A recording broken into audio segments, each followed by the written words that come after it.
Hello, and welcome back to another episode of Podcast Assemble, show where you come for your regular geeky download.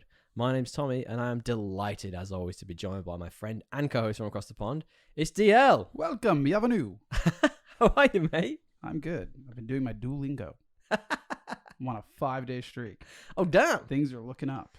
Wait, French? Yeah. Ah, okay. Don't know why I thought it was anything else. German. Can you imagine? My part would be like, fuck you, dude.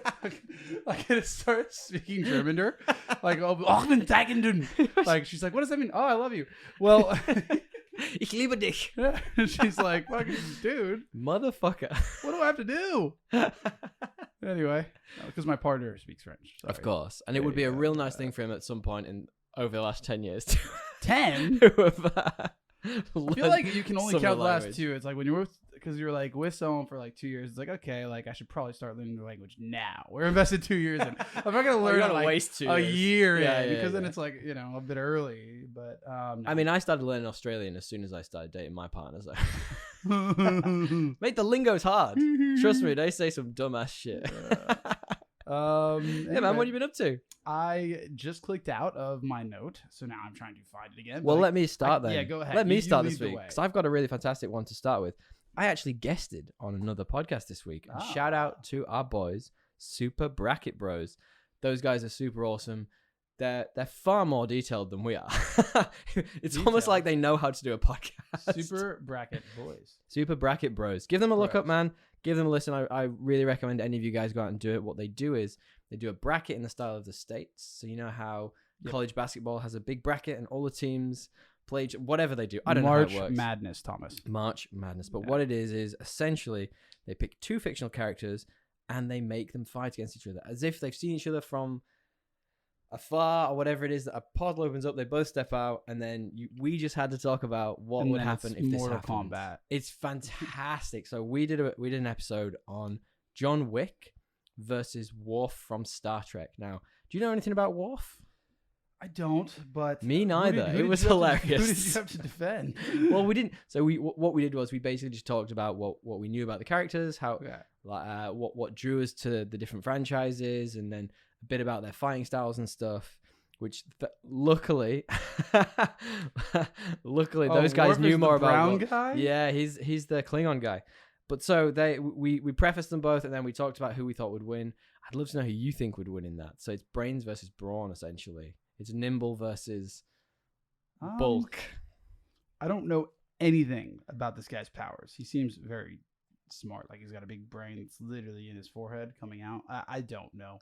It sounds like his physiology just means that he's a bit of a bit like Captain America being sort of steroided up, essentially. Oh. Just super bulk, pretty strong, but probably slower than John Wick. But they both have their weapons. Does John Wick have guns?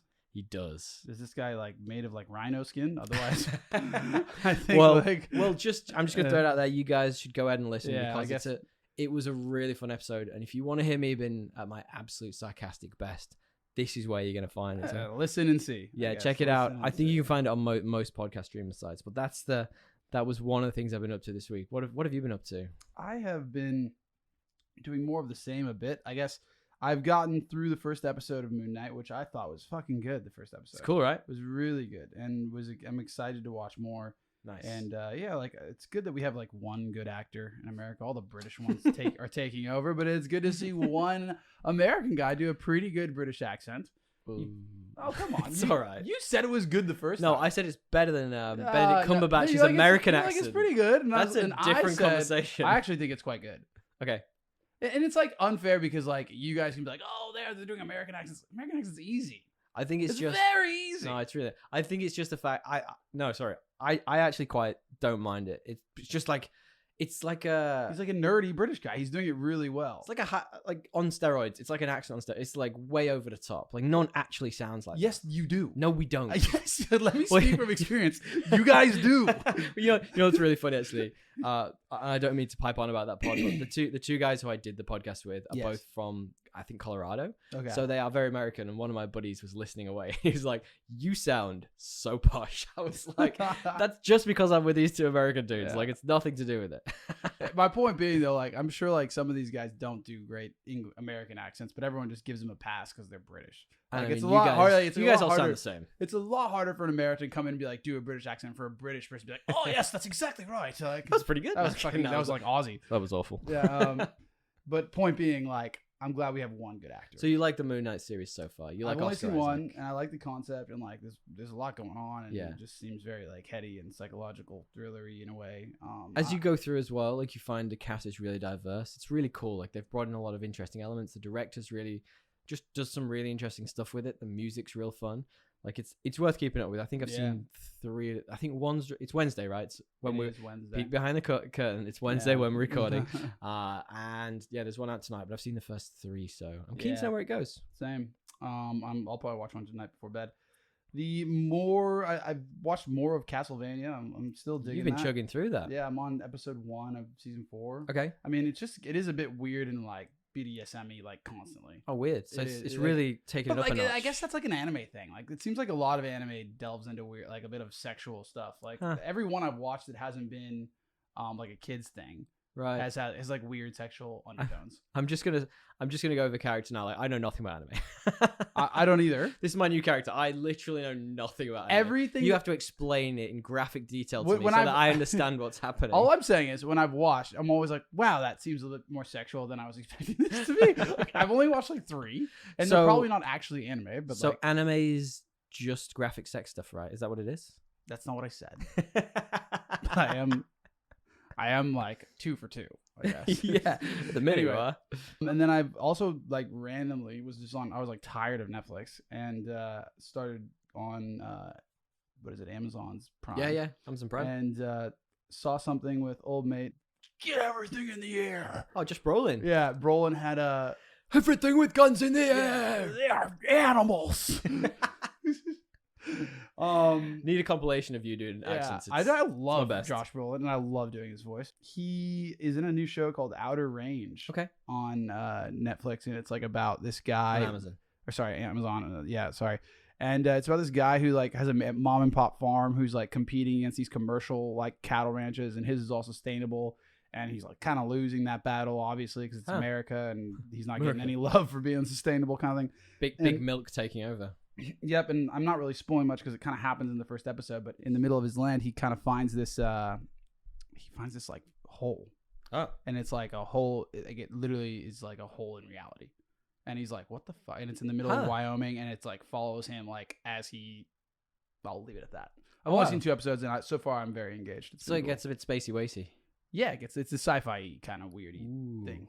I don't want to say more, but it's so far good acting. I haven't seen a good sci-fi in a while, so. Yeah, I can test. Does he ever shout, "Get everything with guns in the air"? Because that's gonna get me in. He does like have a scene where he's like doing this monologue to God. And, like he's like praying at the family dinner table, and then it turns into this like hate speech about God. It was pretty well acted. Oh wow! Yeah, I liked it. Is that because of this whole? Well, there's a bunch of stuff about like that it happened. Like it's this thing just throws you in. Like a bunch of stuff happens to his family that I don't want to spoil right away. So there's all this family drama happening as he's hiding this thing that he doesn't know how to he's like this grounded farmer cattle guy, and there's this fucking totally mind-bending thing that he knows about that no one else does, and he's like hiding it. And so he's dealing with these huge like family issues that you could build a drama on its own. Well, this is happening in the background. So it's him dealing with like his reality being like totally distorted. So what I'm imagining is it's Yellowstone meets Stargate.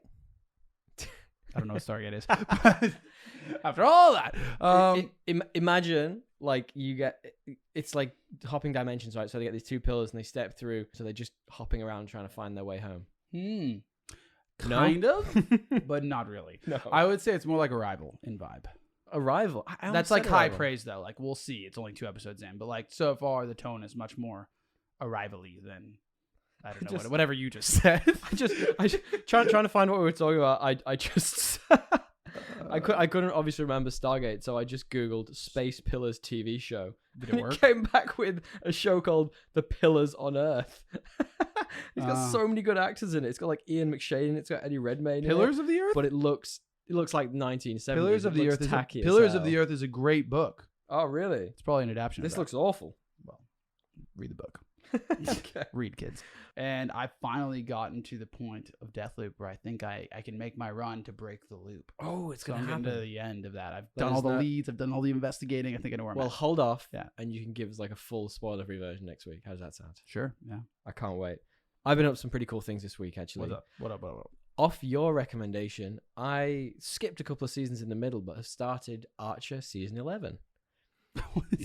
Because okay, we talked about it a few weeks back, and I was bemoaning the fact that Archer had gone from this sort of like enemy of the week vibe, where they just did the same jokes, to being this weird thing where I think he was in a coma. There was a couple of really bad seasons dotting around. I didn't mind the weird coma ones for the most part. There was a couple bad ones, though. I just skipped them and I've come to the new stuff, and I like it. It's really interesting. Okay. I like the change in it that, you know, I think you mentioned it, that it brings back all the old tropes, but puts new spins on them, because now, like, Cyril's a badass, for example, who was obviously the office nerd before, whereas now he's like the most competent of the agents, and Lana's not interested anymore. His mother's even like a bit like trying to hold him out of the action. I really like the new spin in it, but at the same time, Archer is still pretty awesome. And everybody just like hates, like realizes how much better life was when Archer was in a coma. It's great. I really like it. It's good. Good recommendation. I think that, it's back to the old formula with a twist. What I would say is you should for sure watch the Alien one in a coma, because that one was actually pretty good. Alien one. It's like the season where they're like in space, and it's like basically pretending to be a sci-fi. I think I watched about half it, but I kind of fell away. That was one of the original ones. Yeah. And the last thing I watched this week was, I think I mentioned this to you the other day, but I got really excited when I watched it. It's a bloody good movie. I don't know if you've seen it. It's called Bloody Good, mate. Yeah, oh my God, the English accent coming back out. Bloody good. It's called Brightburn. You heard of it? I've heard of it. Yeah, it's the superhero gone bad movie. Essentially, yeah. So what would happen if Superman landed on Earth, as he does in comics, TV, film, etc., but the spaceship he is on essentially turns him bad and makes him into this infiltrate and destroy type organism that looks like us but really isn't. And it's goddamn amazing, man. It's like it flips after about half an hour into this sort of like thriller. I'm just gonna go with it. It's a horror movie, right? Yeah. Halfway through, when he starts understanding his powers and getting used to them, the gore is unbelievably graphic. There's like a scene where this filament light smashes above like a lady, shard of glass in the eye, and has to pull it out. Oh God! Oh my God! It is probably watch that. Ew. Oh, it's awful, but I really enjoyed it. Like, I mean, honestly, it's hands covering eyes at some points. You know, like it's crazy. Yeah. But I really love the concept, and they kind of make hints at potentially other, like when she looks into the night that the meteor came down with said child in it. They make hints that there was 6 other, which would mean, 7. That's the usual number for the Justice League. So I love the idea that this could be part of a bigger universe, and I'd like to see more of that. What about like humanity? They just wouldn't stand a chance. Not a chance. When you think about it, actually, and like this might be a hot take. Brightburn. Spicy takes by Dre. Brightburn 2019, right? Yep. What was the Boys was like probably even like the same year, maybe 2000. Yeah, 2019. Yeah. Original Justice League movie. Earlier than that, 2017, 2018. This whole anti-bad guy, what happens if Superman, whatever, Superman equivalent goes bad and weren't good people. I think that it's fair to say Zack Snyder was ahead of his time. Had he been able to release the movie as intended, in the date that it was intended to be, it would have been very novel. It would have been very groundbreaking, and it wouldn't seem like a rehash of these other 2 things that have already happened. Right? Because that was supposed to come out in like 2017, 2018. Segueing beautifully into Have You Heard this week. Yes. Have You Heard is the part of the show where we talk about some news from the week that I like the look of, and Dre usually goes, yeah, I heard that because you probably sent it to me.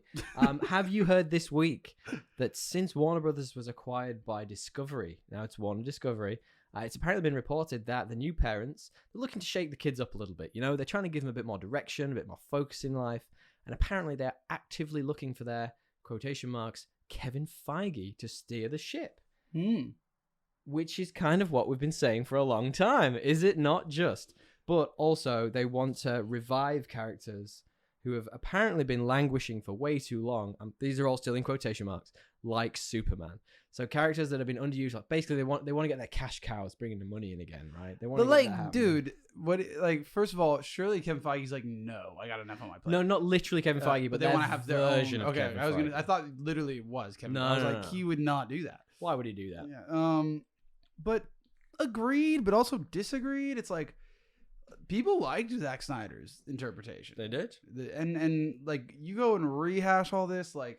I agree it's the right plan, but if you do it right away, it's just going to be obnoxious. And that just opens the question, like Batman come out. They've got so much in development right now. You think about all the projects. I mean, there's Shazam, there's Aquaman 2, possibly a new contender to be a new Aquaman 2018. There's so much. There's the new Flash movie, which, interestingly, did you hear about the news? Ezra Miller's now apparently been...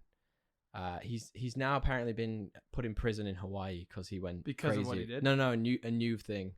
He apparently went crazy again. So I hope he gets help soon. Let's just say that. Yeah. But the interesting thing is that movie, which has now been shelved for the moment, was essentially setting up like a reboot of the franchise. So Flashpoint, what it's based off of, rebooted a lot of DC comics for like one of their most recent reshuffles and reshakes. So you could even imagine a scenario where they release that movie as his last hurrah, and then at the end of it, it's just a whole new cast of characters. What's going on? But then they'd have to get rid of a bunch of movies, like Shazam, for example. That's coming out soon. I mean, Shazam could kind of stand on its own, though. It could be like a sub thing. But that's what I'm saying. If they want someone who's a Kevin Feige, who's gonna give direction to the comics, give direction to and connect the TV and movie universes, they can't just have this random movies coming out. Like, that's not how that works. I think that, like, I do think that Shazam, I don't know, like, I've never connected Shazam to, like, other DC properties the way that, like, I'm sure the comic books do have it connected, but, like, traditionally, I think, like, Batman, Superman, Justice League, I don't really connect that with Shazam. Do you? I don't. Yeah, I mean, I mean, he's not necessarily a founding member of the Justice League, but he's fought alongside them previously. He's fought Superman, like, a bunch of times. So it's a case of, like, I think what they were aiming for was they were moving away from trying to connect everything immediately and doing what MCU did in the first place, which is release a bunch of good movies and then bring them together later on. Little hintings. With little hintings as well. But, you know, like, you don't have to redo everything, right? You could redo just Superman. I mean... Although, like, why would you? He was good. He was good at it. But I guess it's over now. This is the conversation, right? How do you work in these people? And then, like... Whoever's going to take this on is going to have to get so many hashtag restore the Snyderverses in their timeline forever, because that's all it is now. So whenever Warner Brothers executive releases anything, it kind of does feel like they should do that, though. I'm not going to lie. Like, they have got all the actors. Oh my god, have you come full circle on this? I have, dude. The Snyder Cut was better than the other shit. It was. Like, and I just kind of feel like he actually is the only way to make, like, Superman interesting is to explore, at least, you know, dip your toes in the water of, like, if he turned bad, or if he got more involved than he should have, or, like, you know, like, and just if they go back to, like, classic boring Superman, I'm just not going to be interested. Well, I'd love to see a competent Superman movie first, like one that explores. That's what I'm saying. That's the only one that exists, I think, in, like, the modern film. Chris Reeves ones are the best ones. I mean, I'd love to see a hopeful, just a hopeful Superman for once. Anything. But he's too strong to just have it be hopeful. Like, there needs to be a foil to him that's, like, interesting and has a nuclear man. Let's bring him back. No. But you know what I mean? There needs to be, like, some kind of character who, like, has an arc. Like, Superman is just, like, good and invincible. And, like, Superman has a lot of interesting comics that explore more about his personality. So, like, for example, I have yet to see them in film. well, that's the point. Yeah. So we haven't seen a competent Superman movie ever. Like, one of my favorites is, and I've forgotten the name of it now. However, the whole story is essentially this girl who's on a ledge on a building and she's about to commit suicide. And instead of Superman just swooping in and saving her when she jumps, it's a case of he lands next to her and he spends the entire comic book standing, talking, and understanding her, helping her understand that it's not all terrible. She doesn't have, and instead of him just saving the day, mate, he takes the time to actually. Do you think they're gonna make a movie? No, absolutely. Fucking him standing on the side of the building. Come on, let's deal in realisms here. No, but that's what I'm saying to you. Like, they could do this. This is like he's a 3-dimensional character. You know what I mean? Yeah, 3-dimensional. Anyway, moving swiftly on. Yeah. Did you hear this week that IGN is reporting that the Ghost of Tsushima movie adaptation every video finally got a writer? What the fuck? This is on the cards for a little while. Do they have a good storyline in that? I mean, it's meant to be amazing. Yeah, it's meant to be phenomenal. And so they've named a dude called Takeshi Dosha, who I've never heard of, but apparently wrote some pretty cool sci-fi romances. One was called Only, and he's going to be leading the project. Now, this is a game I have and haven't touched yet. Because I came back from the UK. You know, I was away for a little while. I came back, and my first port of call was to play this goddamn game that I've had. And then Elden Ring came out. Instead, you bought the fucking biggest game ever. Possible, yeah. It's terrible, because I reckon I saw a great meme today that was like, the stack of games that I've been meaning to play staring at me from behind. Like, you know the ones that are like... You always buy new ones. The fruit and veg in the back of the fridge type thing. It's literally that. I have the same with books as well. I'm always like buying 2 books when I've read one. Oh man! So I'm just constantly getting more behind. What do you think about that? Would you watch Ghost of Tsushima adaptation? I don't know anything about it, but sure. Me neither. I'd rather play the game, to be frank. I'd rather use my time to do that. But okay. Yeah. But I don't know if I'm ever going to get time to do this right. I've got so many good ones, like all the Horizons, basically the games that. What is the studio that made Deathloop? Like, apparently they've got like 3 or 4 great games that are just really, really creative that I've never played. I think they even tested it with. I was watching a YouTube video on it. They tested a similar formula with I think a Mass Effect game previously. So, I mean, you might as well take a look into that. Yeah, Mass Effect. I forgot they remade that. I gotta get that. Like, there's. I thought you had that.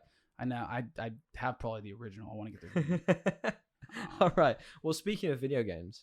I'll give you a couple more pieces of news before we shimmy on. That's a word. Soiree. Before we shimmy on. Soiree. Do you know who Amy Hennig is? That sounds like a very familiar name. It should be, but I don't actually know. Amy Hennig is the creator of the Uncharted series. Has done a lot of very interesting, cool things in video games. Now, when EA acquired the licensing for Star Wars, she was in the process of creating a video game for Star Wars in the style of an Uncharted game with her old company that I've now forgotten the name of. So it was booted, essentially. They were a long way into production and the whole thing got booted, just completely ripped out from the ground. They basically said, do not make this anymore. Like, literally ripped it out. What a waste. Yeah, well, exactly. However, it's just been announced in the last couple of days that she and her new studio, Skydance New Media, they're officially making a new Star Wars game. I'm so excited about it. So is it going to be this, like, they're going to use a lot of what? That's what I want to ask you, because what I'd love to see is, personally, now I'm a bit sick of every video game Star Wars being, you got a lightsaber and you got to hit a guy like 15 times. I'd love it. So she made Uncharted. Why not do something with these characters that are getting massive, like the Mandalorian, Boba Fett? Put them in a cool situation where you've got to use these different mechanics to get around, where it's not just slashing at people.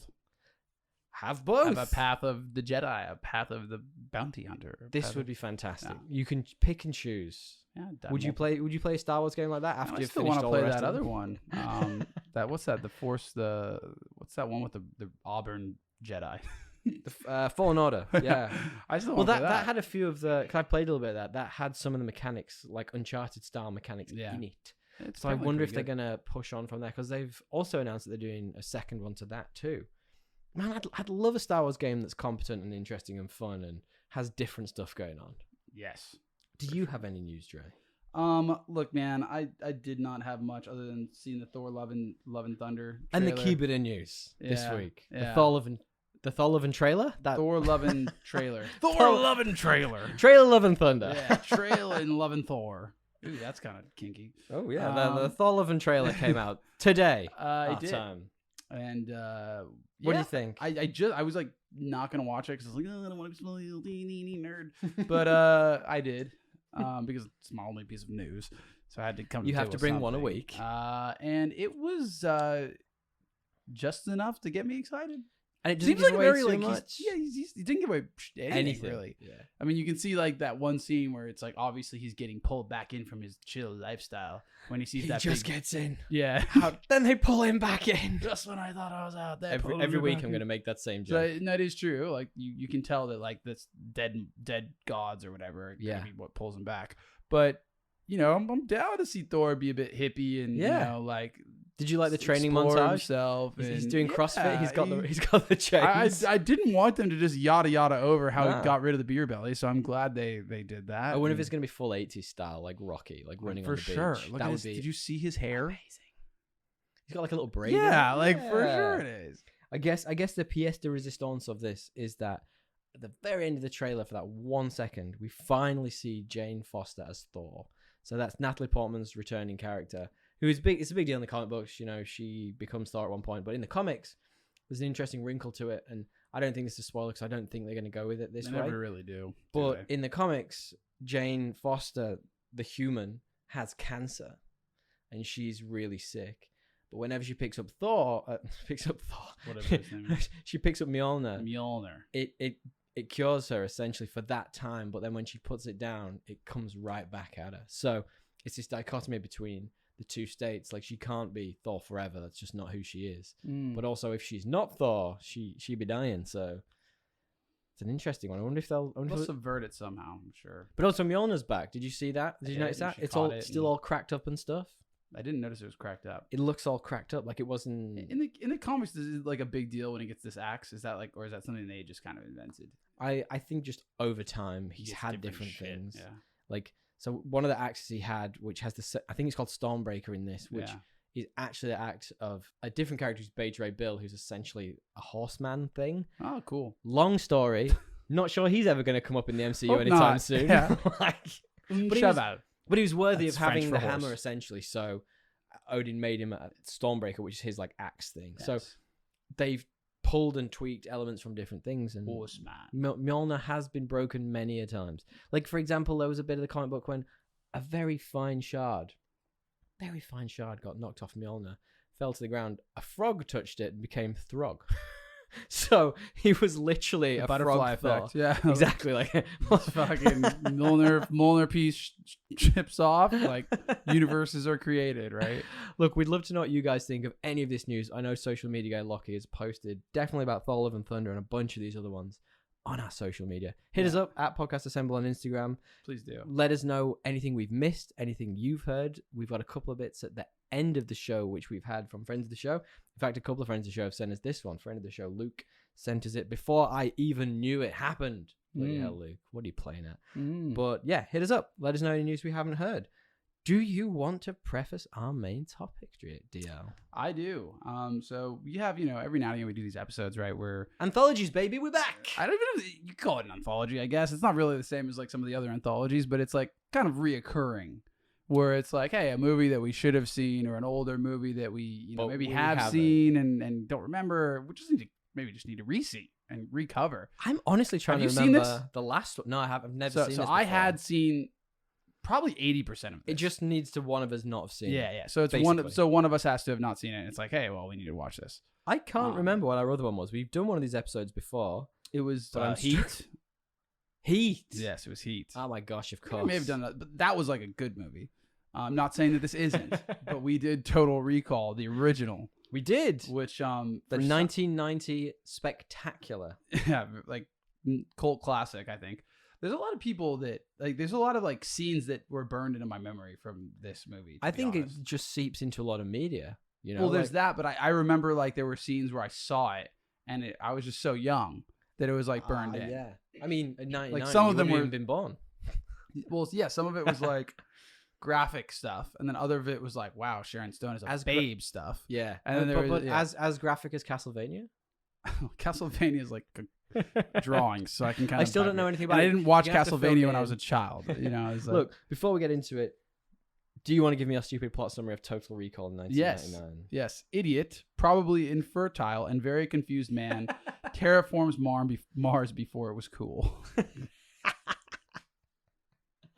I'm a big fan of that. The infertile bit is a lovely little comment. I didn't actually put in my notes. There's a lot of that. There's more than necessary. Yeah, like what? Poor bloke. Significantly. All right, mine is 90s movie disguises itself as an 80s action flick, asking questions about reality and mortality in a confusingly deep yet versatile romp.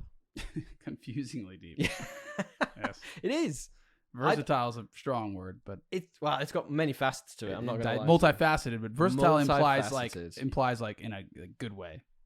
I would say. Well, I liked it. Anyway, look, before we get into that, why don't you tell me then what you think the IMDb score is for this? I actually think that this is one of those movies where, you have like people that really like it as a cult classic for kind of how goofy it is, I think, at times. And then you also have people that like really expect big things from this director, because like he's done pretty like good satire, Awesome stuff. Like, and they've been like pure satire plays. Where I think this is that, but not as obvious. And I think that some of those people would be disappointed. So I'm going to give it a middling score, 7.3. 7.5. I like it though. All right, middling. I like where your head's at. Why don't you hit me with what you think the Rotten Tomatoes score is? 82. 82. You were so close. You're getting better at this, man. 80. I'm not. I feel like you must be cheating on this. I'm not. This is. All right. Finally, real the game deal. breaker as always. What do you think the Metacritic score? Well, is? this will be lower. It'll be like 68. It's 57. So Yeah. I feel like that. I feel like that's harsh. Like if you judge this as an actual movie, not as like as what? As like a piece of film history, I guess, because it is kind of like it's very like, you're right. It's a lot of it is seeped into mainstream media because of like It's true. its goofiness or like just the point in time that it was made. I feel and like it what created and a what lot it of the represents. tropes. Yeah. I don't know if it created a lot of tropes. There's a couple things where I was like, okay, this is ahead of its time. All right, well, we'll get into that because there's a few really cool bits of trivia as we're going through. Yeah, so this, as I mentioned, was Paul Verhoeven, Starship Troopers, RoboCop, Basic Instinct. He did some fantastic movies that all flipped expectations. Yeah. RoboCop, man, like, absolute timeless classic. That's one we're going to have to do for one of our many Again, anthologies. one that I've seen like random scenes from, but I don't think I ever. Oh my God, well, we're finished. going to do that at some point. Fantastic. Yeah. Good one. It obviously has Arnold Schwarzenegger. You mentioned Sharon Stone, Rachel Tickerton. I had a really hard time writing Rachel Tickerton. Yes, his who second is girl. Melina. Tickerton. And there's a bunch of people in this, but one Benny? I want.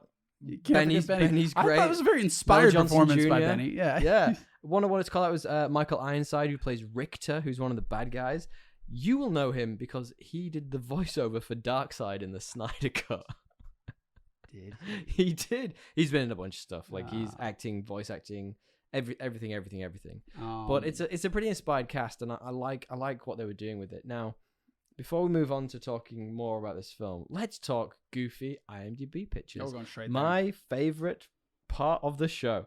Well, first and foremost, we have the current MVP, who you well know is Adam Darlington, who plays NY Homeless Man with his terrible Snapchat selfie. Yeah, post dick pic selfie. What a guy. Yeah. What a guy. Inspiring. I'm not entirely sure what else to say about him at this point, but the opponent from this movie for goofy IMDb pick. Now, we say this not as regularly as we probably should, but this isn't about making fun of what people look like.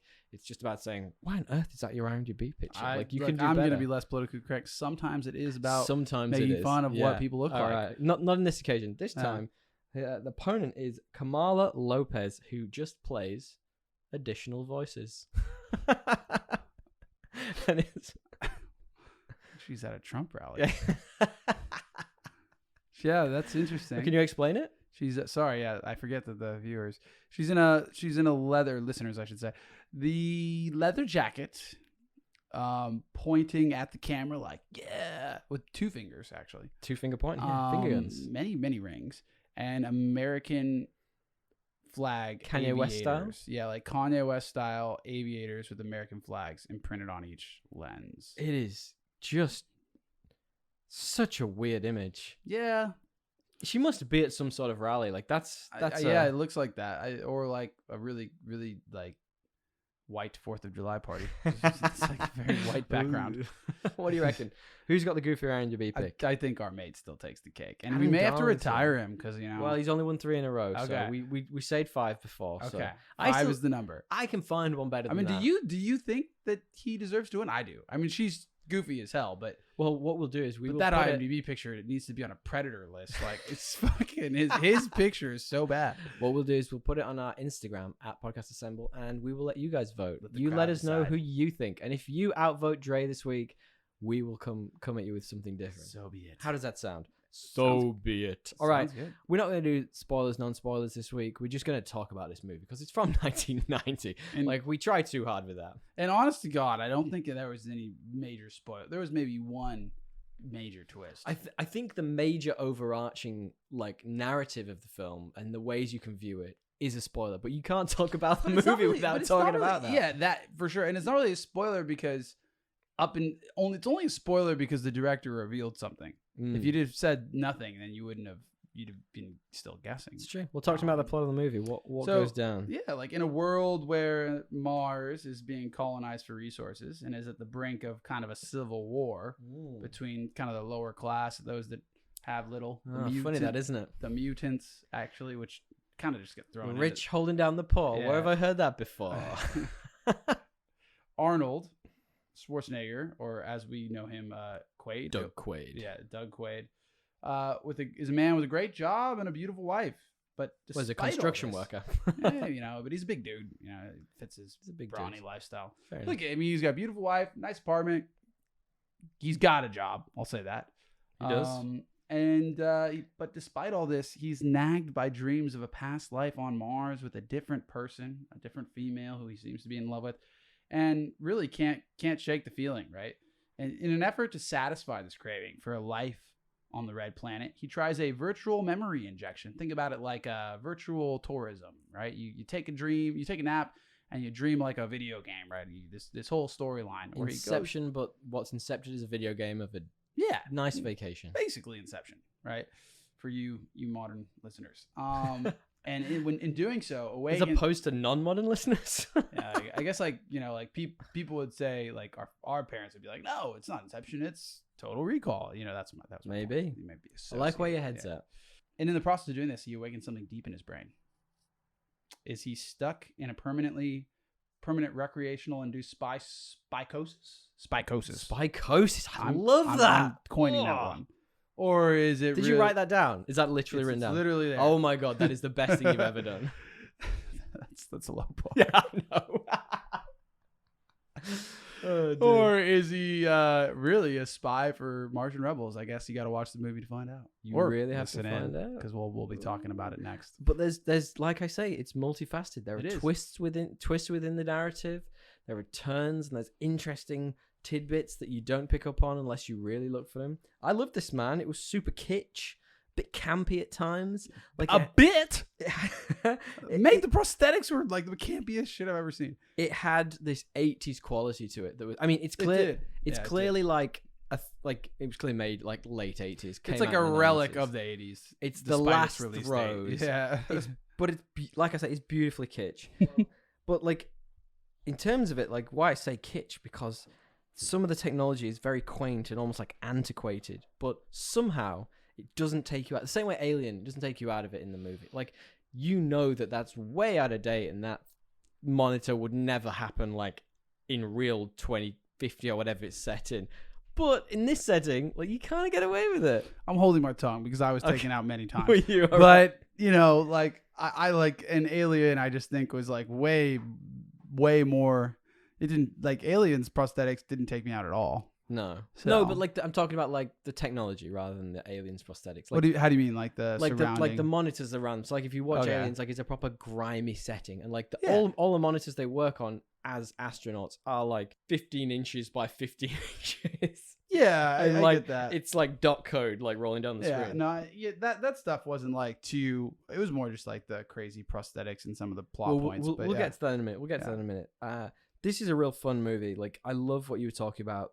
It's a type of movie that leaves you with more questions than answers, right? I feel like that's how I came out of it. I went in being like, never seen this before. Like, let's see what happens. And by the end of it, I was like, my head is exploding with questions. Like, I was asking my partner, like, what's this mean? What's this mean? And she watched it with you. Yeah. She loves that. She loves that type of stuff. It's great. That's crazy. Yeah.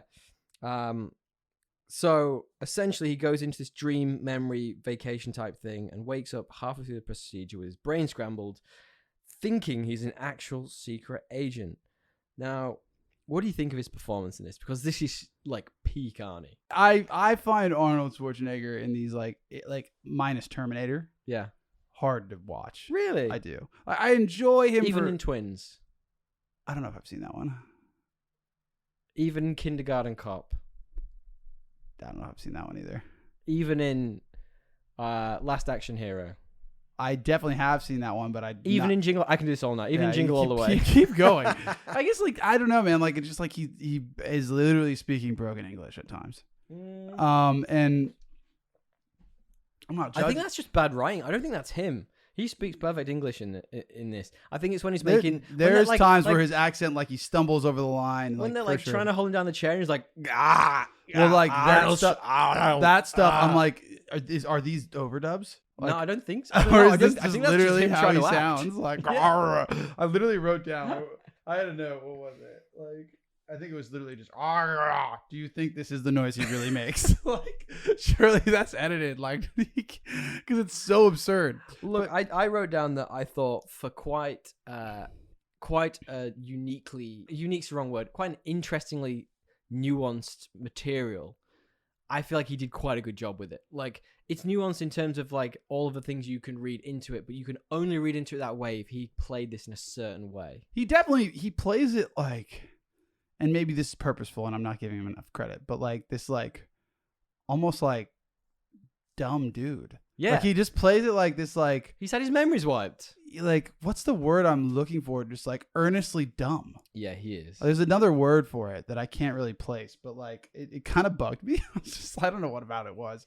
But like, look, he's fine, and it was entertaining because it's Arnold Schwarzenegger, and it's like he's passionate and he's genuine, and like it's hard to hate him. It's just like it's hard for me to say he's this amazing actor. Sharon Stone was good in this. Sharon Stone was like the only legitimately like unique and well done performance. She played like a really good dual personality. Yeah, it was like an interesting kind of role in acting, and she was only in it. Like I kind of wished, and maybe we can save that for when we go through like best and worst, but I kind of wish they slow played the discovery of it all. It kind of happened so fast. Yeah, it's true. And I would have liked it to be a little bit more like subtle, like in a modern take of this movie. I think they draw that out. They make it creepier. They make it like weirder. Like, what is that? Like him second guess. It's almost like the Truman Show. Yeah, okay. But like a slower build of him realizing like that he actually does have this alternative life, and it culminates in this like Total Recall event, right? But yeah, for anyone who hasn't seen this movie, essentially the plot is he goes into the recall, like Dre says, into the recall facilities to have this vacation memory thing. I don't really get it, but whatever it is. And halfway through, he busts out and he starts believing he is a secret agent. Now, this is where there's a very clear line in the sand whereby you're not sure which part you're seeing is reality and which part is dream. And he believes he's a secret agent and he has to go on this mission. He goes back to Mars, back in quotation marks to Mars, and he has to fight off the bad guys and help the La Resistance and all this stuff, right? So it's like there is a clear delineation between him being a construction worker and him being the spy, right? Yes. And it's real interesting that that's the point of the movie, that the director says as soon as his eyes close, everything is a dream after that. See, that's kind of dumb. I prefer, like, if they didn't even do the dream sequence and it was like he goes to Total Recall kind of in the beginning, and then it's this suspenseful thing after where it subtly creeps, and eventually he has more and more dreams, and then he like he can't just, like, you don't know, he doesn't know, but he goes for it anyway. But anyway, I think that's a different movie. I love the idea that I don't think it's that different. I think it's just better executed. It leaves it so ambiguous, right? So the point of it is that you think he's woken up before they've actually started the procedure. So like the point is the movie that's not ambiguous, tricks you. Yeah, that's what my point is. It is though, because it's like very much saying one thing and then the director's just saying another. In my opinion, it feels cheaper. Well, if we remove let's remove the director out of the conversation for the moment because he said that later in time. But like the way the movie sets it up is, I genuinely just thought, like, I didn't know that was what the point was, but I was like, oh, he's just woken up and his brain's been fried and he's gonna go on this mission. And took down like the amount of tranquilizer that an elephant would. Like, she's like, and didn't die. I'm pretty sure like one of those sufficed earlier. Why does he have 10? Like, because he's angry. But like I say, like I thought, considering that he's supposed to be this brain scrambled guy, like he does well with the nuance of the materials. He has this airy eye look that like gives off the brain scrambled vibe. If that was purposeful, then Arnie, I give you some credit. My favorite bit, I think, about this movie is, and we talked a little bit about this on the actually, sorry, on the Super Smash Bros. Podcast is the 80s action. Now, talk to me. Do you like action in 80s movies and TV shows? Not really. Because neither do I. Yeah, it's but terrible. In this scenario, it's terrible, dude. And with Arnie as like the key focal point of it, it's just so interesting because even when they pit him up against like 5 guys, he will just crush them immediately. But they've got to add some sort of suspense to the movie, so like they've got to get a good lick in, and then he's got to do the 2-handed punch overhead like in Star Trek. You know what I mean? Like it's almost like built in a way to make you feel like these middle-aged, balding, fat guys could beat up Arnold Schwarzenegger when they absolutely couldn't. You know? Well, the other part is like just the choreography. We've talked about this before. I forget what movie it was, but the choreography for the fight has just gotten so much better over the years. Like, it's crazy. It's like, who did they have running this shindig before? I feel like there's a line in the sand around the time of the Matrix where things actually start to get I think that's a great point. Like that's like the first one that I remember being like, whoa. Or like Crouching Tiger, Hidden Dragon, I think was probably after that. I think we can exclude a lot of Asian cinema because they knew what they were doing. That's my point. Like, it's like, who was doing this? They just got like the janitor to chime in. God knows. Anyway. Like, sword fighting is the worst in these movies. Like we talked about Highlander. That's where it was. Shout out to what we talked about. Shout out to our old Highlander episode. That's a good one. I enjoyed talking about that. But like it's like that. The sword fighting, it's not sword fighting. It's just 2 guys. It's like children going their swords backwards and forwards. Yeah, like there's no choreography to it. There's no finesse. This is the same in terms of like the hand-to-hand stuff. And it just culminates in him eventually getting a gun. And he just shoots people in the head for the whole movie. Yeah, and with that weird freaking look in his eye. Yeah, but it's interesting when he gets back to Mars and he finally meets up with the girl from his original dream at the beginning of the movie, Melina. Finds out she's part of this resistance. And I actually really thought when I was watching this, because he's obviously called Quaid. And this is kind of, are you getting into pacing? Like this is like midway through, if not more. Yeah. Well, I mean, I'm just sort of going through the plot a little bit, but I think like he's obviously called Quaid, and the leader of the resistance was called Quato. I honestly thought for ages it was going to be a case of he was Quato and he had just misremembered, and they'd take him back to the resistance layer, and they would tell him, and he'd go, "Oh my god!" And they'd be like, "You're the guy." Yeah. That'd be funny. Actually, that would have been a good twist. I thought, like Quato and they take him through to meet this dude, but it's like, no, you're saying your name wrong. You're the dude. Yeah. I thought that'd been a great twist. Better than the ones I think we got. To be honest, I like the twists in this. Man, I think you like this movie, and I give you all the power in the world, but there were so many things that were just like kind of just poorly done. I thought like this whole mutant storyline just gets thrown in like randomly, and it's like super out of place and weird. And then they have like special powers to like be mind readers. Like what? Like because they don't get enough oxygen. Like, by the way, like I don't think that's what happens. I think you just die. I don't think you turn into a mutant. You like literally get brain damage. There's just like some weird like you could have like changed the weird sci-fi parts to be more like halfway believable. Sure. You know, that kind of took me out. I feel like that's part of the world building. Let's talk about world building then, because like in the cinematography, I tend to wrap them together. Probably shouldn't, but I do. The world building of the Mars side of things when he gets back there, I actually really, I mean, like I get it. There's nonsense, but you take a step out of it. You've gotta... Real quick. Remember when he just like pretends apparently to be this woman? By the way, like what? Like all of a sudden he's a woman. That was like no preface, right? It was almost like it was like a big, weird like, robotic prosthetic thing. And it's like, what was the point of you dressing up as this woman if right when you're gonna get in subtly you unveil yourself? We started like to twitch, didn't it? Like the suit thing started to fail. Anyway. But then the head was a bomb. Like what? That's my point. There's like so 80s, like these things like that was never a part of the plan, hopefully. Like why did like somebody just like, no, but her head needs to be a bomb. But he's like no, he was trying to use that to get in. Why would he want to blow up? That would blow his cover. Like that kind of stuff I can't really get beyond. I kind of liked, I'm going to use the word juxtaposition. I kind of liked that because they did juxtapose that side of things, which was like the big bombastic sort of 80s nonsense with some slightly more subtle spy stuff. So like the part when he gets a communication from someone who's one of his old pals who used to work with on Mars. I'm putting quotation marks around all this, and he gives him a suitcase, a big briefcase suitcase thing, and he takes it to this like warehouse in the middle of nowhere, and he finds out he's got a tracker up his nose, and but it's like graphic. Without focusing too much on the awful pulling the tracker out, like I kind of liked that side of the movie where it was slower and it would like the pace came right down. Agreed. Yeah, and it was more of like a spy. I would have liked that to be a slow, like I said, a slower build, almost like more like Moon Knight, the first episode, where you're like, where he's like kind of discovering all this fucked up, like who is this guy? Who's this lady calling? Like that kind of stuff. Yeah, for sure. Where it's like him debating with himself more, where as opposed to just being like right away. Like it was like kind of he went in and it was like right away. Yeah, like I don't think you need to change that much. You just make it more subtle of a build up.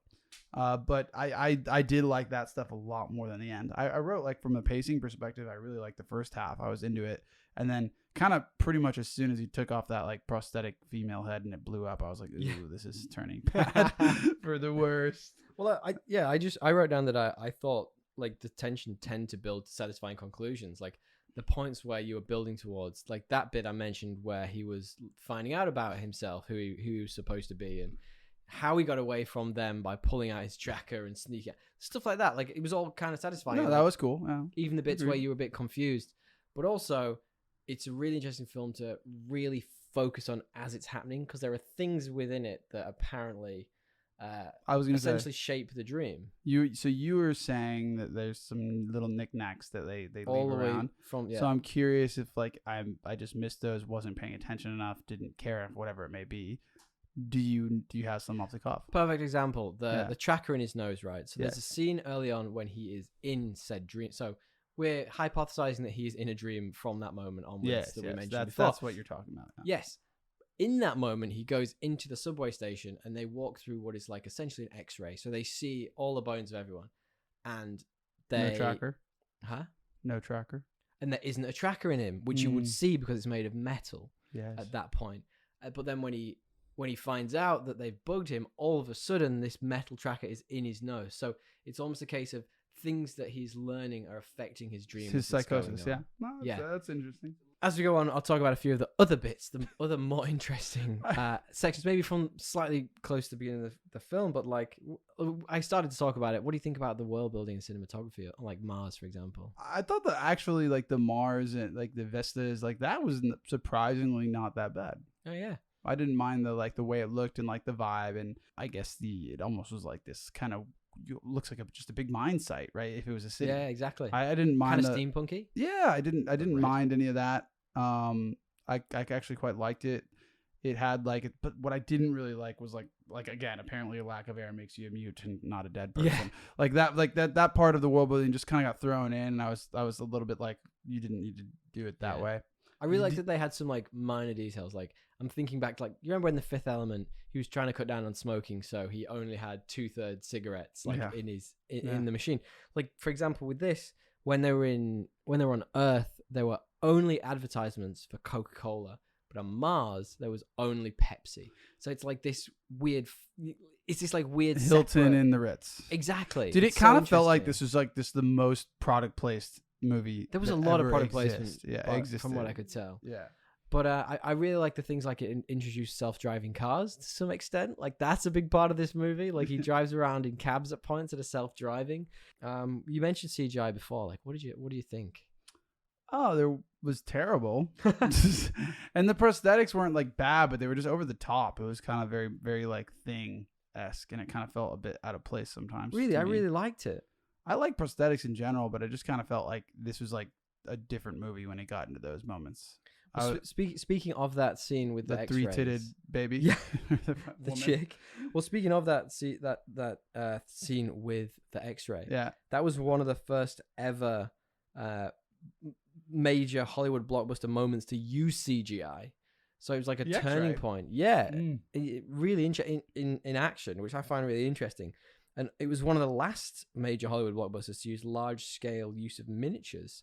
So, like, that's something I really love. Like, I love miniatures. Like, you watch, like, That's what the Mars was, surely. Yeah, a lot of Mars was that. And that's stuff that I think movies severely lack these days. Like, you look at a Chris Nolan movie where he uses them very sparingly. And not necessarily miniatures. He uses, like, scaled-down models of stuff. Like, in The Batman, for example, the bit where they flip the truck, that's a scaled-down model, not a miniature.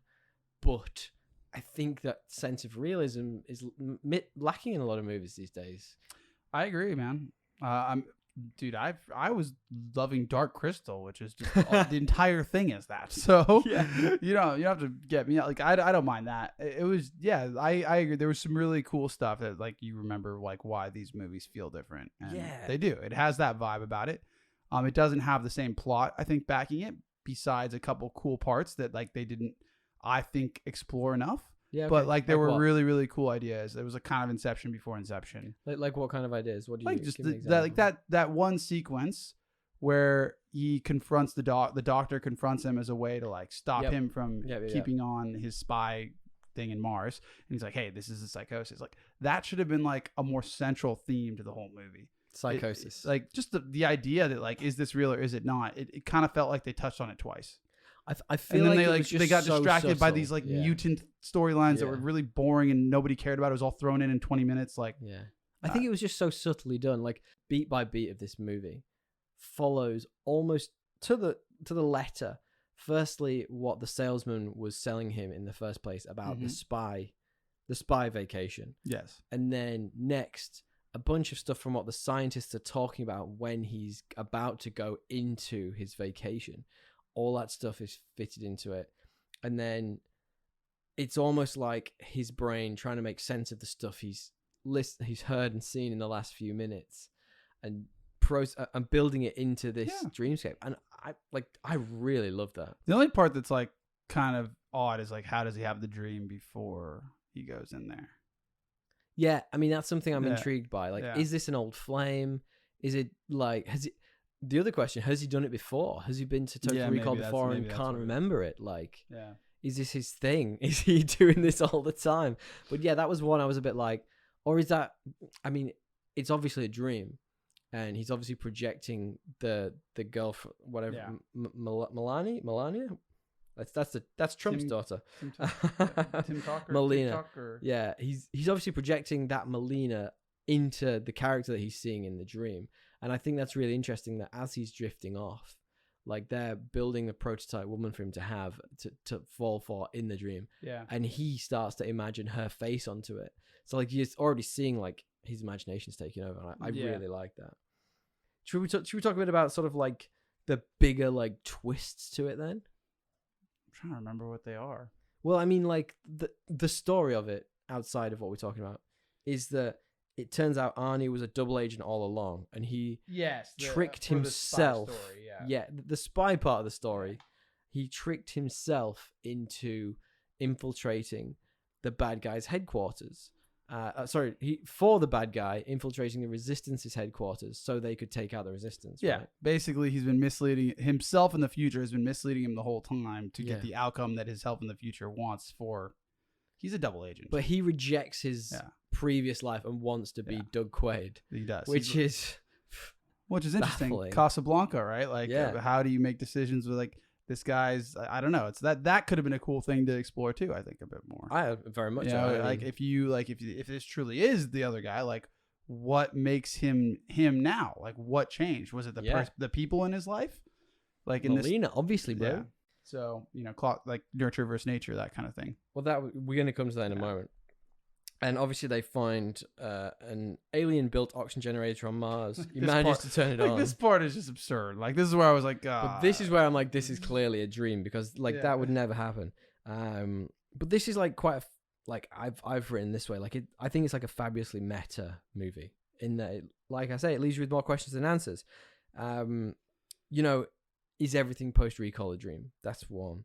There's a great bit where in his previous dream, he saw blue sky on Mars. And that's the last thing he hears before he goes in, which is how the dream ends. Mm-hmm. So one of the scientists, it's like a blink and you miss it line, or I don't know how you blink with your ears.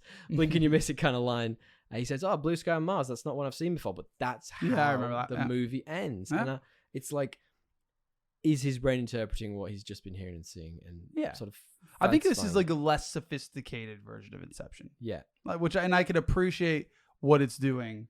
I guess sometimes its execution doesn't match its like attempts at sophistication. For sure. Like, and it's hard for me to like mar those two things. Right? Yeah, right. So, all right then. Yeah. That was that kind of rambling overview. Do you want to give me a little bit of tones and/or themes? Well, I think it's interesting. Like, there's definitely like it could have explored the nature versus nurture thing a bit. I don't think they really did. I think that's a missed opportunity, but they hint at it.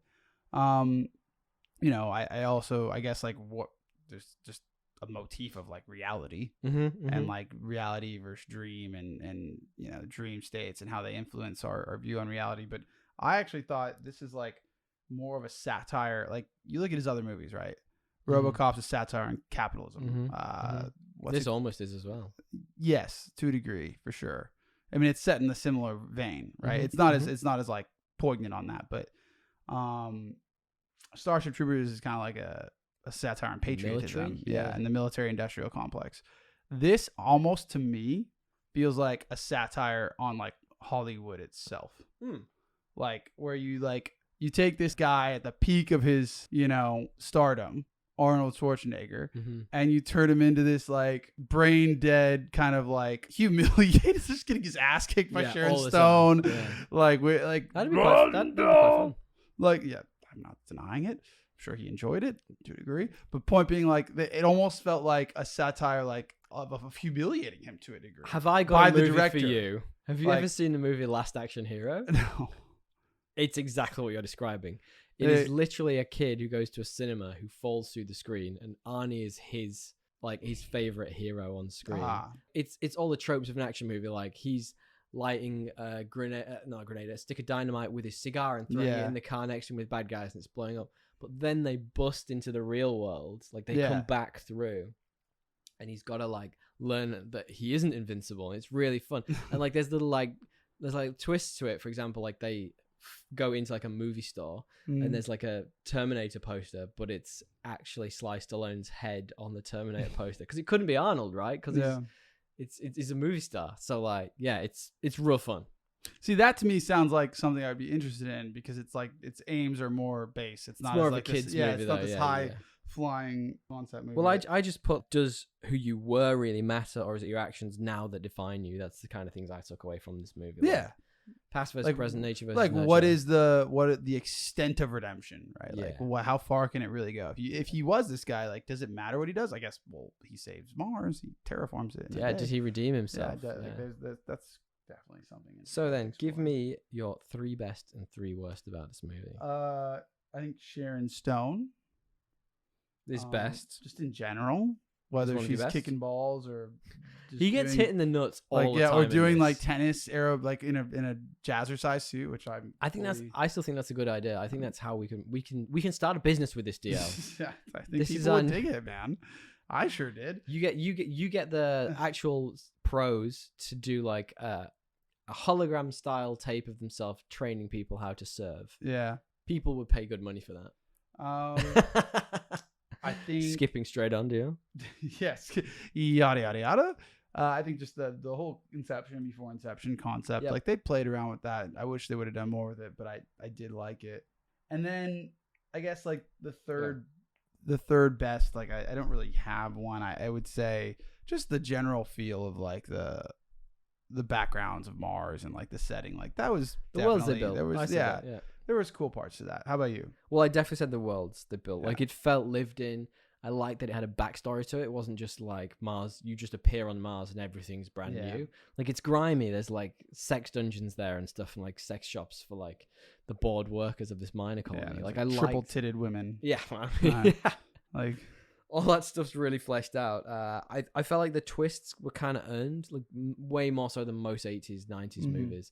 Like most 80s, 90s movies, like all of a sudden this happens and you're like, the good guy's bad, or the bad guy's good, and you're like, why? Yeah, that wasn't signposted. Whereas in this, it's like there were some subtle build up of like the bit where he's on the screen. I actually turned to my partner, and the bit where we talked about before, where he's in the warehouse and he was telling himself how to take out the tracking chip. I turned to my partner and I genuinely said, I bet he's a double agent. Like, honest to God. And she was like, have you seen this before? I was like, no, because it was so well played in the fact that he was so greasy and he had his hair was different. And I was he just felt like a sleazeball in those videos. Right? Exactly. So like, I felt like they felt very earned. And which is actually a good point to art. Like, he did play kind of two very different characters when you think about that. So you've come full 180 on that. I'm not 180. I'll give him I will say that he did some acting. You're saying that my arguments were very compelling is what you're trying to say. I also think that he struggled through English. Yeah, So that's also there were true. some tough parts for me. The final part was the final positive for me was that I genuinely loved that sort of 80s animatronics sort of thing style stuff going on in this, and like some of it was almost like stop motion animation, and I bloody loved it. What are your worsts? I just thought the villains were just like very, very like I actually didn't mind the second baddie, like the one that was like the not the bad baddie, like not the boss, but the Richter. boss. Yeah, I didn't mind him. Michael Ironside, because he was kind of like this comedic element too. Yeah, like, yeah. oh, sure, he didn't like the bit where he gets banging his arms chopped off. Yeah, like I didn't mind Right. him as much, but the main bad guy, I was like, oh, this guy's kind of boring. For sure. And I would say just like certain lines with Arnold, like his English was tough for me. Like he was struggling through his accent, and I was like, oh god, like nothing wrong with it, but it's just a bit cheesy. And I guess the third bad would be just like the whole mutant You really didn't like that. That crammed in storyline where he's like meeting this mutant that's in the guy's stomach that's like Quato. Quato, that's like the psychic mutant that like the whole concept that mutants are created because they don't have enough oxygen was just like so lazy. Yeah, I'll give you that. Yeah, it was very lazy. It was weird, and it didn't. I mean, it fit the tone of the movie, but it didn't make there could have a been lot some of other sense. reason. Like, why don't you just say give like, it any other reason? Like they're creating this troninium or whatever, and it's leaking into the water supply. Like There that's you go. easier. Perfect. That makes more sense. Why not? Yeah. All right, mine were the generic bad guy trope. I was like, like every bad guy was exactly like carbon copies, just unnecessary. They were bad because they were bad. Yeah, I felt like I said this in the action scenes. Like I felt like Arnie would have taken out all those goons. There's a bit when he's learning that he thinks he used to be a spy but can't remember, and he gets cornered by about 5 dudes who are about a third of his height. They're all like overweight, and like they can barely like lift their arms without breaking a sweat. Yeah, and I'm like, he would literally crush your head. So I was a bit like, oh, why didn't he at least just run away? They definitely couldn't chase him. Well, and like they're not supposed to be killing him. Like that was like anyway. That was also a part where I was like, are they trying to kill him or are they flipped not? that halfway I'm through. kind of confused. Yeah. and there were some parts of the story that confused themselves. I think because it was trying to build this mystique of, without like you say, doing it particularly well, like mystique of almost like an Inception dream scenario. There were bits that didn't quite add up, but I mean they yada that by saying that his dream was evolving as he was learning stuff. Yes, I would say. Well, the final question for this then is this movie better or worse than Aquaman 2018? Do you want to preface our rating system? So sometimes we skip this. Sorry, guys. We don't have a thumbs up. We don't have a thumbs down on the podcast assemble. We don't have a star better system. or worse. There's no 5 stars. There's no out of 100%. It's better or worse than Aquaman. It's binary. Don't have how many tits. Yeah, is this good 3 by? tits, 4 tits. 3 is the best. 1, 2, 1. It is binary. It's better or worse than Aquaman. It's yes or no. Yes, it very much is. Is it better or worse than Aquaman 2018? Which I think it's worse. The most average movie of all time. You think it's worse? Yeah, I wouldn't want to watch this again. I'd watch Aquaman. Really? Yeah. I don't know. It's like, man, it's just not for me. That's like fair. I like certain 80s movies. This one was like I want them to be full one way or the other. This one was like caught between 2 vibes. Like it wanted to be something more than it was, and then it was also just that thing. You're saying it wasn't heady enough for you? Saying it wasn't like its headiness didn't match its execution in acting, and casting and plot. It was like only. I wonder if that's because of the time it was made in. So, for example, like acting just wasn't as good then. Like you get 1 or 2 actors who massively stand out. Like your De Niro's. Like is an incredible actor, but most actors like of the time, all they did was they were either talking quiet like we are now, or really shouting at the screen. Like that's good acting in like the 80s. And I get where you're coming from, but I think like even like Back to the Future is better than this. Okay, yeah, a lot of shouting in that, but anyway, that's my point. Like, but it was like it was more tonally consistent. Okay, all right. Yeah. From my perspective, I think this is better than Aquaman 2018. I can understand where you're coming from a enjoyment perspective. Just I enjoyed from it like more. It is very like it's not as like I'm sure it takes more risks. Yeah. For sure. Yeah. All right. Do you want a bit of Truffles trivia? I've brought it back this week. Truffles trivia. We're back, baby. Why not? After a little break last week. All right. Truffles trivia. True or false? When Ronald Shusett and Dan Bannon first started working on the screenplay for this movie back in 1970, they realized that the movie would probably be way too expensive and difficult to make. So they delayed working on it and moved on to other projects. However, later on, they came back to this and the script became Predator. What, the script that they originally... Sorry, I don't understand. They continued to work on the script and evolved it, and in the end, it became the Predator script. Oh, okay. Predator to this, I just don't understand. I think it's actually true, but I'm going to say false. It's actually false. So they delayed working on the story and instead worked on an idea that O'Bannon had with a space monster terrorizing a spaceship crew, which eventually became Alien. Oh, really? Yeah, so it's Alien, not Predator. Well, like you could see how there's a little nod to aliens in this, very briefly. It's true. Yeah. All right. True or false? Arnold Schwarzenegger was originally going to play the title role in RoboCop, but had problems with the costume, causing producers to drop the idea. Is this true or false? That feels true. It is true. Yeah. After Schwarzenegger saw RoboCop, he said that he loved the movie and wanted to work so badly with Paul Verhoeven. Probably not going to say his name right ever. So when Verhoeven heard about the Total Recall script, they decided to work on that together. Nice. That's a nice ending to that story, isn't it? It is. You don't often get them in cinema these days. True or false? Originally, Patrick Swayze was signed to play Quaid. When the movie began production in Australia, with Bruce Beresford as director, but they realized very early on that he wasn't right for the part. That kind of conflicts with what we just heard, so I'm going to say false. No, it's true.